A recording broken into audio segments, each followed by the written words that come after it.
Hi, this is Dr. Milliner calling from Metro's COVID line. Hi, this is Dr. Dave Margolies calling from MetroHealth. Hi, this is Dr. Dardir from MetroHealth from the COVID line calling regarding. So I understand you've had a headache and fatigue and learned that someone you were with over the weekend tested positive. Okay. You're at a wedding, you said?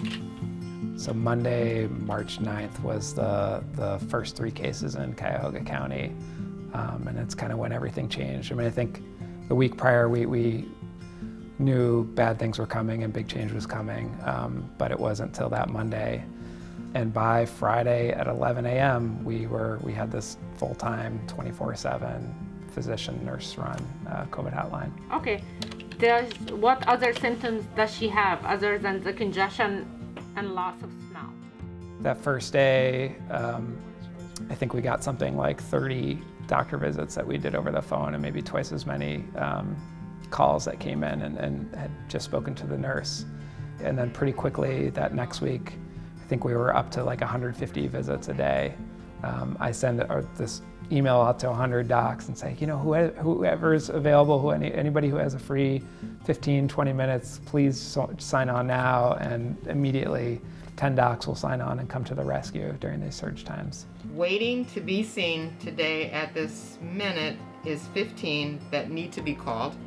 And so far today, we've taken already 168 calls, and it's not quite noon. The work that we were doing over the phone was more than just here diagnosing, here's what you have, here's your treatment. We spoke to people who were the first people to be positive in their place of work.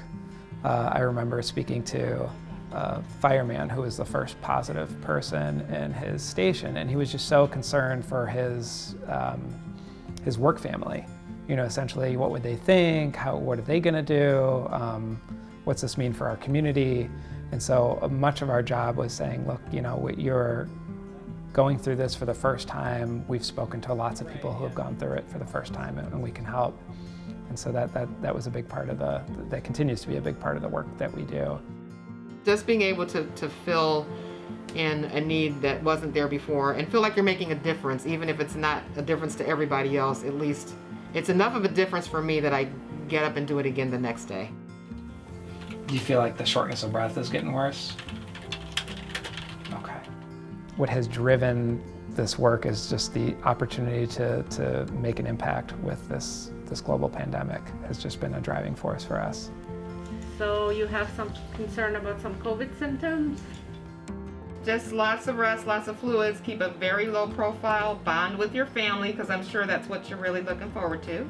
For the docs on the hotline, for me personally, just the opportunity to be a part of this, to help people who are in a bad spot has been really rewarding. Well, let us know. We're right here with you, okay? So you can call us back anytime. We're on 24/7. If you have any other question or things change, call us back. Okay, stay safe. I hope you feel better.